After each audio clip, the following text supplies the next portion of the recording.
everyone, I am Alexis. Welcome to my channel where I dig into viral content and topics to share my personal takes. Today, I wanted to touch on B. Simone and her TikTok video that recently went viral. So go ahead and take a look, take a listen, and let's discuss. This is gonna be controversial. This is gonna be real controversial, but I don't care. I gotta get this off my chest, and I gotta let y'all know I cannot go into 2025 with people who are still looking forward to their daily horoscope. I can't do it. This war we fighting, I need some intercessors. Y'all over here carrying around sage? Y'all still got rose quartz. I get it. I used to have the rose quartz in my bra. Like, I'm gonna find me a nigga today. Yeah, this rose quartz, this rock gonna bring me my husband. I get it. I have been there. But what I'm saying is, I'm not there anymore. And nothing against the people who believe in that. Just as for me and what I need in my life, I don't need a tool. I need the blood. So if you ain't covered in the blood, hey, you can't go to next year with me talking about did you read your daily microscope? I don't give a damn about what the horoscope say about Aries. What does Matthew 2 and 2 say? Can you pray? All them rocks, all them rocks and herbs. Do you know the Bible? Yeah, I'm leaving that in 2024. I'm leaving that in the past. If you cannot intercede on my behalf with the blood of Jesus and you do not carry the Holy Spirit, you don't carry the Holy Spirit, but you carrying around herbs. If you don't get that dust out of my face and get in that prayer corner and pray for me, I need a friend. I need an intercessor. Jesus, all them rocks. B. Simone is a 34-year-old comedian from Dallas, Texas, who grew up as a church girl. Her father was a pastor. She initially tried to get into the world of entertainment via singing when she started uploading her music to MySpace at the age of 16 back in 2006. In her early 20s, she moved to Atlanta, and in 2017, she got her break on television when she appeared on the 9th season of Wild 'N Out. She has been on the show ever since. She also released a debut album in 2017 named Stack Now, Cry Later. In 2020, she opened for Martin Lawrence, lead AF comedy tour. And 2020 was also the year she went through a plagiarism controversy that she brought upon herself when she published a self-help book named Baby Girl, Manifest the Life You Want. Multiple content creators accused her of using their content. Her book appeared to have been a combination of writings from other books and internet pages. She never really took accountability for that. She just blamed the plagiarism on her assistant and the publishing company she used to help her write the book. She also dabbled in the beauty space, starting a beauty brand, which, according to Wikipedia, has been on hiatus since last year, 2024. She also has a clothing collection with Food Action called Faith Over Fear. So I think it's fair to say that B. Simone is just out here trying to get fame, money. She's a hustler. She's trying to be a mogul. She's trying to be a boss babe, pretty much. All that is fine, but she always seems to go viral for all the wrong reasons. Today, I just wanted to talk about how I perceive B. Simone as a person and the many things that we can all learn from her. First and foremost, I link her behavior to her upbringing as a church girl. I think if you grew up in the church as a pastor's child, or if your family was heavily involved in the church, you have a harder time finding your own identity. Some church girlies embrace the image that the church has created for them, the cookie cutter good girl image, and others try hard to break from that, and I think that is what has been happening with Miss B. Simone, at least to a certain extent. I know in the video she's saying that she wants to go back to being a full-blown Christian, but if she was so strong in her faith, she would have never walked away from it to begin with. I think based on how she's been moving, she kind of goes where the wind blows. She seems to have a clear idea of what she wants out of life. She wants the husband, the stability, the money, the career, etc. But because I feel like she lacks a sense of self, now I wonder if she even really wants those things for herself, or if she's just chasing after them because that is what most women are chasing after these days, especially women in the entertainment industry like her. She also doesn't put in the work to get what she wants. She's not lazy by any means at all. But all the work and talking she does is null and void because it's not bringing her closer to what she really wants. As a matter of fact, I would argue that it is taking her further away from what she's actually begging for. What she wants requires a lot of inner work. I don't see her doing it. I think, like a typical church girl, her approach is very surface level. She doesn't understand that all the things she's chasing after is only as good as her inner peace and happiness. The moral here is happiness and satisfaction is something that comes from within. All external factors are just like a little plus, not the other way around. It is not the house, the kids, the husband that will just make you happy and fulfilled. You have to stop going wherever the wind blows, find yourself, and that would make all the external factors more enjoyable. If B. Simone doesn't get that, she'll keep chasing her own tail. Next, B. Simone is putting a huge target on her back. Being as vocal as she is about finding a man is never a good idea, especially in the age of red pill content like we are all seeing going on right now. She's letting abusers and users know that she's open for business pretty much. She comes across as someone half her age. The way she talks about what she wants or chasing what she wants gives teenager and early 20s. I don't mean to be insensitive because she's probably dealing with childhood trauma and trauma can stunt your growth. But the first key to change is realizing when something is not working. She knows something is not working, but she continuously tries the same solutions just in a different way.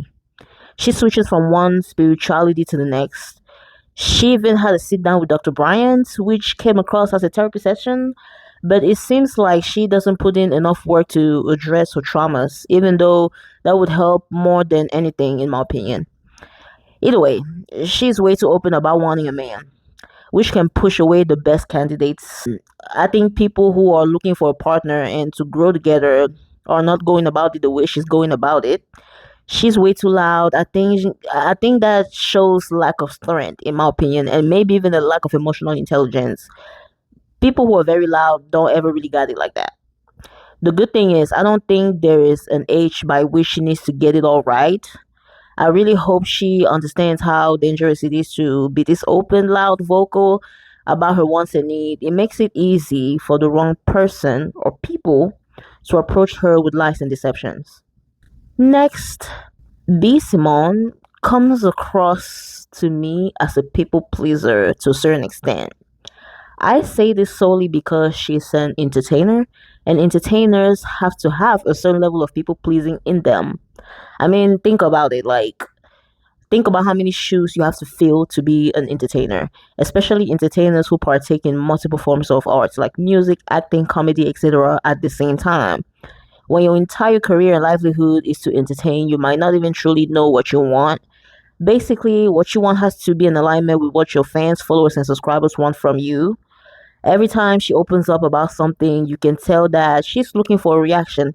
And I think that could also make her just a clout chaser at the very least. But she also seems to be looking for approval. So, a people pleaser to a certain extent, I would say.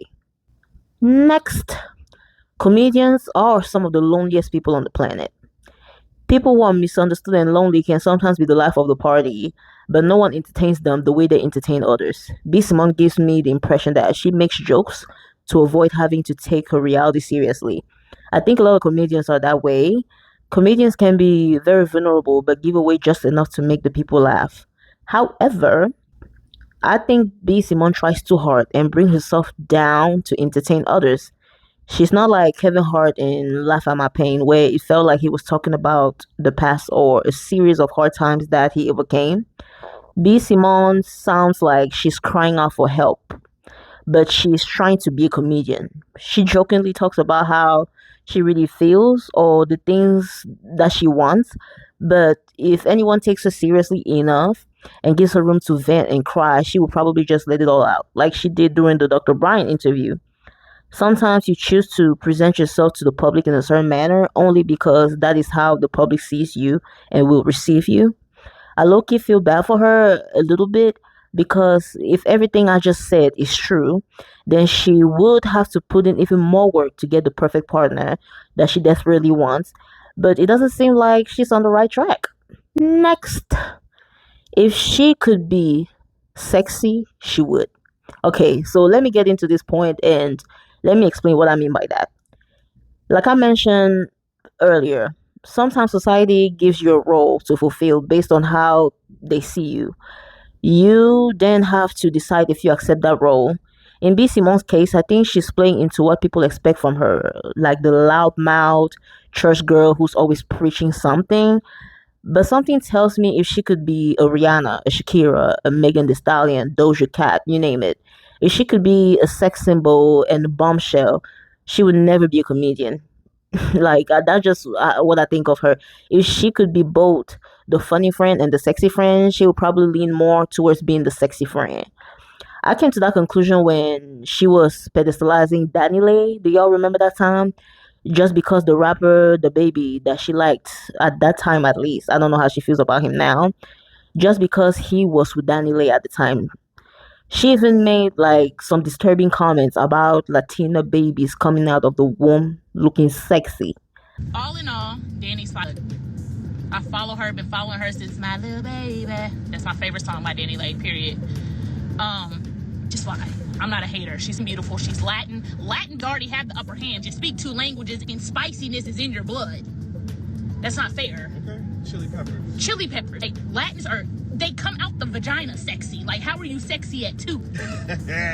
You're an infant. Why are you walking around in diapers sexy? I had to grow into my sexy. I'm still working on it. Like, I know she thought she was funny, but to be frank, it was cringe. That comment was really disturbing to me. She knows she's not the hot girl next door. She's more like a homegirl, like the girl, like the girl around the corner, the buddy. Like nothing wrong with that. Where she just completely misses the plot is how she goes about letting everyone know what she thinks of herself. The way she chases after low tier men, the way she openly expresses her desperation for men, the way she praises other women, especially considering the kind of women she praises. Like with the whole Daniela situation, you can tell she subscribed heavily to the beauty hierarchy that places a mixed Hispanic woman like Daniela above her. So B. Simone knows who she is, what she's seen as. She's okay with it, but the way she openly accepts that position, like the position she holds in society, just makes her look down bad. She can embrace herself without overvaluing men, without pedestalizing other women. Matter of fact, she doesn't even need to speak on it, especially not for clicks and views. Next, B. Simone is too grown to take people's advice. She would have to learn on her own. The internet is always speaking to her, at her, for her. I hope no one actually is trying to talk some sense into her, especially not through social media. She probably does not care. She's not listening. She's too grown to take advice. She will have to be humbled a few more times to learn whatever lesson she needs to learn. Because the universe works in very interesting ways. Her lesson is probably going to come in the form of one of these men she keeps praising. Yeah, her lesson is going to come via one of these men she keeps praying about, or praying for. I am surprised she's not somebody's baby mom already. I understand people making content like I'm doing now, but she needs to be left alone. No one is gonna get through to her, so just leave her alone. Let her do her, let her learn on her own terms, her own time, and hopefully she figures it out. Next, I think B. Simone might have a what I call a preference complex, which could be synonymous with a superiority type of complex. So let me explain what I mean by that. I couldn't look into B. Simone's lineage when I tried. So every time I tried to Google B. Simone's parents' ancestry, the only results I could find were Simone Bios's family. I'm bringing this up because people talk about her as if she was a black woman, but I wonder if she is black or just mixed or biracial. She doesn't look like, a monoracial black woman to me. I also don't abide by the one drop rule, so I am sure a lot of people see her as black, but me personally, I need proof. Nonetheless, she comes across to me as an ambiguous black woman who benefits from colorism. She made it to places like Wild 'N Out, which has been put on blast by some of the former dark-skinned cast members for being colorist. And Jessie Woo was on there, and she was talking about how I didn't know that she was on Wild 'N Out. So apparently she was on Wild 'N Out as a Wild 'N Out girl for a hot second. Oh wow! Yeah, so she was on Wild 'N Out for a hot second as a Wild 'N Out girl, and so she said that she experienced colorism at Wild 'N Out. Yes. So she got the opportunity to be on Wild 'N Out. Long story short, she made a Wild 'N Out girl, and she was supposed to. It was an episode where, if you guys watch Wild 'N Out, sometimes the Wild 'N Out girls have speaking roles, and sometimes they participate in certain games where they talk and things like that. So she was promised. She was supposed to be participating in some sort of game or whatever, some sort of skit where she was supposed to have a speaking role in it. And so as soon as she was supposed to hit the stage and get on the stage, one of the people snatched her off and was like, "Oh no, we're gonna have so and so do this instead. We're gonna get. I think it was that we're gonna have Tory Bricks do this instead. This is back like some years ago. This is when Tory Bricks was like just now rising up because she was on Wild 'N Out as well. Yeah. And so I think it was when she said, yeah, they want to have Tory Bricks go on there instead of you or some other girl, or whatever. And so she was like, what, or whatever. She was like, whatever. So she later on she asked them, yeah, why did you like change your mind about me? Why did you take me off and let somebody else go on there? And the person straight up said like, you're not exotic enough. You're not exotic. So fucked up. Jessie Woo is from Haiti. That is so. Jessie Woo was Haitian. She's Haitian. So if that's not exotic for you, and she's a beautiful dark brown girl. She has a beautiful singing voice. She's funny, and she's from Haiti. I don't know. I thought Haiti was exotic. If you don't think Haiti's exotic, then I don't know what exotic is. But the one and only Jessie Woo. Hey, it's your sister. What's going on, Queen? Now again, congrats on everything, and we've talked, and I want to make sure we kind of set the table in the real way, but I think we got to get right to it. I'll kind of preface it a little bit, even based off of why I feel like this conversation is so important. So not too long ago, just recently, I actually had the opportunity to check out one of your interviews that was going viral, rightly so, where you guys were having a discussion. It was a group conversation on colorism. And you specifically, well, I believe it was like colorism in corporate America and being black in corporate America. And you had the opportunity to speak specifically about colorism and your experience on Wild 'N Out. Just the colorist working environment, and we all know the person behind Wild 'N Out, which is Nick Cannon. We know how colorist he is. So just to give you a picture into the type of environment that she's been invited in, like she benefits from colorism. That's what I'm trying to say. I also noticed that the men that she seems to go after are black men, and in particular dark-skinned black men. In the black community, mixed-looking women like B. Simone are usually attracted to black men, not necessarily because they are treated so much better by these men, but simply because they are publicly praised by these dark-skinned men. Eventually, a preference finds out that only a man's character will determine the relationship's outcome, but before then, they will latch onto whatever perceived privilege they might have. I'm not sure if behind the scenes B. Simone only mingles with one specific ethnicity and race, but something tells me she only messes with different men who subscribe to black culture. A lot of black women and black women adjacent are very loyal to the black community, even if there are no real rewards for their loyalty. The ambiguous women like B. Simone are less likely to divest compared to non-ambiguous black women, because even though we all get the same treatment, they are made to feel superior. I'm not saying that the perfect man for B. Simone is from another group of men other than black. I mean, look at Tamar and J.R. Smith.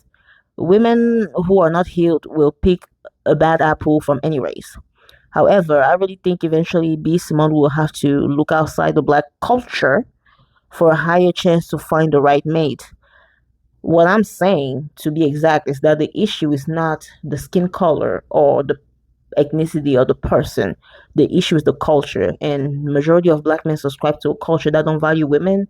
I think a lot of women like B. Simone would have to look outside of this culture if they want a higher chance of finding somebody. But that might never happen if you stay loyal to the community. I'm just saying. With all that being said, I really hope that women like B. Simone find what she's looking for. And if she doesn't, my life continues regardless. So this marks the end of my video. Thank you all for being here. On your way out, please like, comment, subscribe, and I will catch you in the next video.